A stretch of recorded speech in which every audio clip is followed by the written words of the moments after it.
guys, good morning. So, panibagong araw na naman po tayo ngayon at saka panibagong vlog.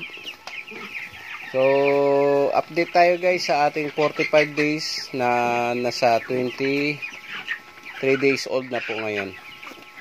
So, ito na po sila guys, 100 heads.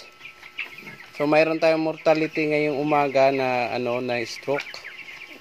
So, kakarating ko lang kasi naubusan ng tubig sa pagkain. So, ito guys, kakalagay lang natin ng tubig. So, yung iba nagpapahinga pa. Hindi pa sila nainom agad. Pero, mas nauna yung pagkain na naubos. Yan. So, kakain yung mga yan bago mamaya-maya iinom na naman ulit. Tapos guys, time check natin na 7 o'clock. 7:30. So, naglagay na ako ulit ng electric fan kasi mainit na sa kanila. So, hinihingal na sila. Saka, yung ammonia guys, medyo matapang-tapang na rin. Kaya, naglagay tayo ng electric fan para medyo ma-minimize. Medyo matapang na yung amoy ng nila guys, mapanghin na. Pero, ang ginawa ko guys, may electric fan lang. So, itong ipa guys, medyo matapang yung amoy.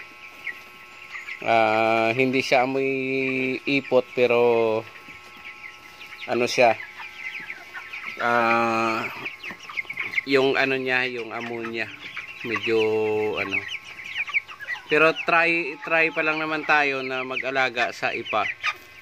Pero ito guys, every 3 to 4 days naglalagay dapat ng ipa dito sa side. So mamaya maglalagay tayo dito guys kahit kalahating sako. So ito guys, pambinta na to. Yan. Ibibinta na natin to ngayong linggo. So pakainin natin sila ngayong umaga tapos tanghali hindi na natin lalagyan, sa hapon na tayo ulit maglalagay kasi na sila, overfeeding. So pag ganitong edad hindi na tayo pwedeng magpakain ng unlimited.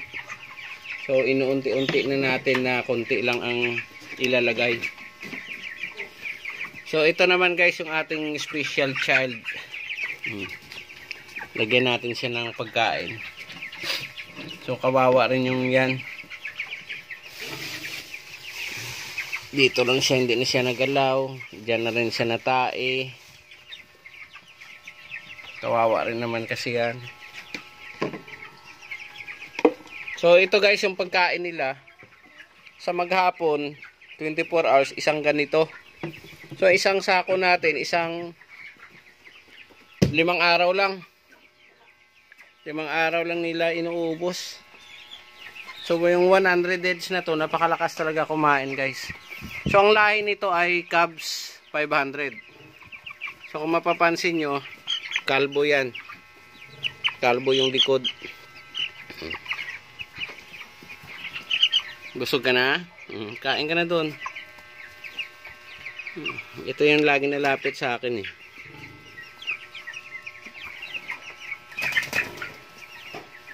Nakakatuwa sila tingnan guys. Kasi magaganda yung katawan nila. Pero yung doon sa ating Magnolia, yung sabi San Miguel galing, parang hindi ko alam kung scam din yun.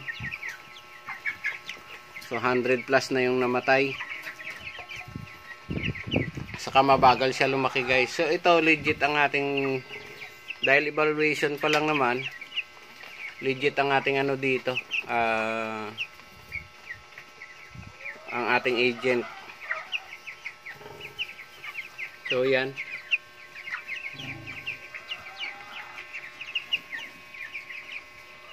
So mamayang hapon guys, ang gagawin natin, kunting pakain na lang to. Tapos patulugin na lang natin dito. Hindi na tayo maglalagay ng maraming feeds. Kasi puntahan na lang natin siguro mga 10 PM. Pakainin natin ng konti para magdamag. Tapos maaga na rin tayo gigising. Pupuntahan natin, bibisitahin natin. Uy kayo, alis kayo dyan. Kumain kayo doon. Lahat na. Kana hindi yung patulog-tulog. So ito guys, yung may sakit dati, lumaki na siya. Sumasabay na siya sa pagkain ng mga kasamahan niya. So yan yung ano, akala ko mamamatay na.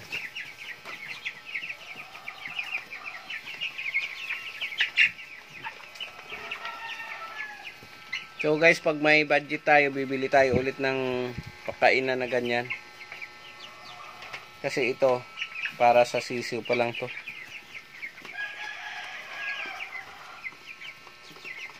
Yan, busog na sila.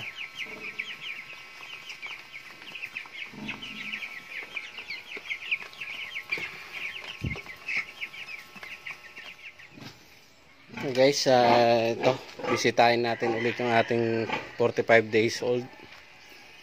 So kumuha na ako guys ng ipa. Ayan. So mamayang hapon natin to ilagay sa sahig nila.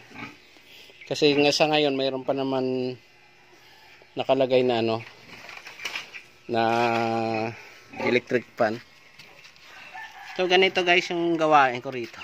Umaga, hapon, tanghali. Yan.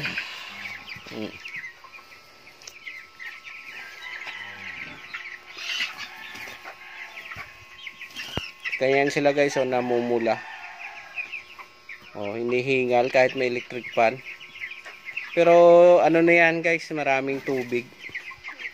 So mamaya ilagay natin yung isa na yon, pang sabit natin dito, pang apat. Para sila ay todo ano sa tubig.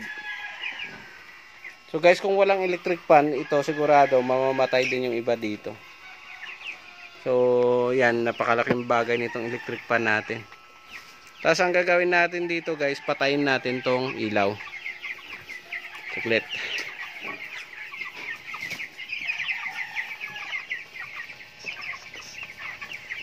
Yan. Yan na guys, para days ng liwanag, bawas din ng init, bawas din ng kuryente. Kasi 1,000 na rin yung kuryente ko guys, mahal din. Kasama yung kabila. Tapos yung guys, yung pagkain nila, paubos na lang yan. Para tanghali hindi sila kumain. Mamayang hapon na lang ulit lagyan, kahit isang takal. Mayroon na silang makain. So hindi natin sila i-diet na natin sila guys, pero hindi yan sila papayat. Kasi maraming tubig, lalagyan natin ng vitamins yan pagkatapos nilang ginagamot kasi natin guys, mayroon silang halak, yung pisik. So ang ginagamit natin na gamot yan guys, yung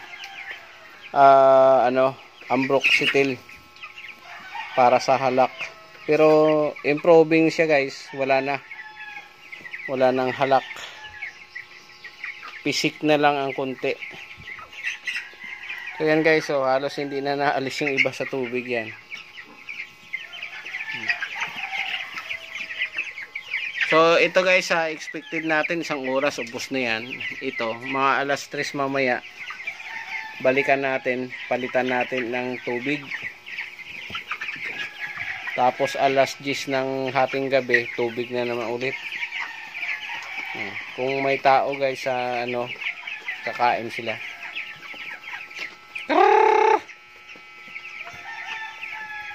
So guys, nagtry ako magkatay ng isa kanina.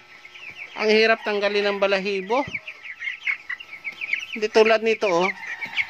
Yung ito napakahirap. So ang hirapan niya ibenta. So antayin natin siguro mga 3 to 5 days kung tutubo pa to. Malalaki na sila pero ang hirap balahibuhan. So kung may order tayong dress chicken, mahirapan tayo. Kalbong-kalbo kasi ang likod.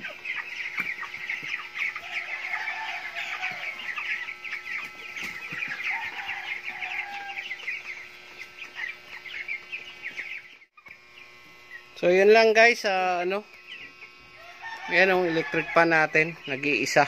pero malakas yan guys. Dahil maghapon, hindi naman natin kailangan ng malakas masyado dito.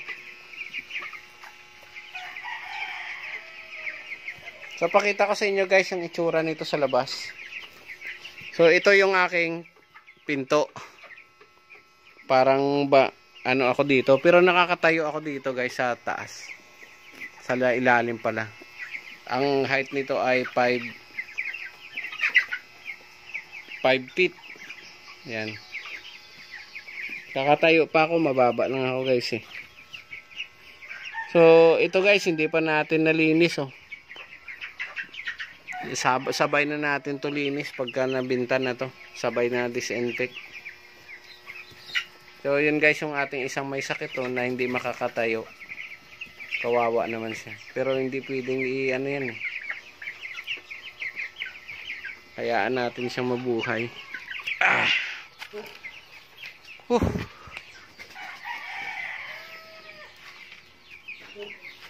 So ito guys ang itsura ng ating kulungan sa pag nasa labas. So hanggang bewang ko ito. So mali kasi ang nagawa namin. Dapat ito ay nataas-taasan namin dito. Masyadong mababa. Dapat dito ay siguro kahit na ganito pa sana kataas oh. Mga 1 feet pa. Inaano kasi guys na pag nagtaglamig, pero sa ngayon tag-init kasi. Pero mas mahaba yung taglamig dito kasi pag nagtaglamig talagang kailangan natin ng nakabalot din yung mga yan. Kaya okay lang din siguro. So tiis lang tayo sa electric fan. So ito guys ang tinanggal natin na flooring ng ating babuyan dito. Tapos nilipat natin muna dyan. Singawan din. Yan. So malaki ito guys. So kasya yung 120 heads doon sa ilalim. Kaya lang ano sila. Siksikan din, gawa ng malalaki na rin yung mga manok. So ito yung kulungan ni Papa guys. Tingnan natin kung pwede natin malipat dito yung mga sisiw.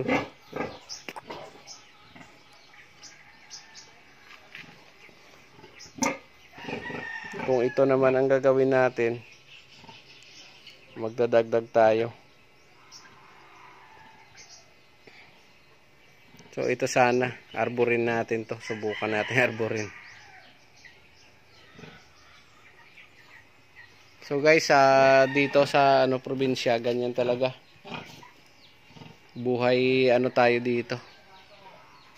Kasi wala naman tayong budget na malaki para sa ating mga alaga. Kasi ito naman guys yung ating buntis. So 80 days old na ang tiyan niya. So mga anak ito sa May 7. So may 30 days pa tayong aantayin. So pagka na guys, pakainin na natin to ng lactating feed sunod na linggo. So abang tayo dito. After 10 days lactating na to. So maliit pa lang yung kanyang tiyan.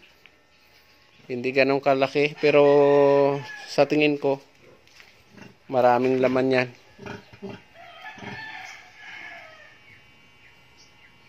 So guys, maraming salamat po sa lahat ng nanonood ng ating video. Paki-like, share, and subscribe na lang po. At saka paki-click na rin yung notification bell natin para maging updated kayo sa lahat ng video ina-upload namin. So maraming salamat po and God bless po sa inyong lahat.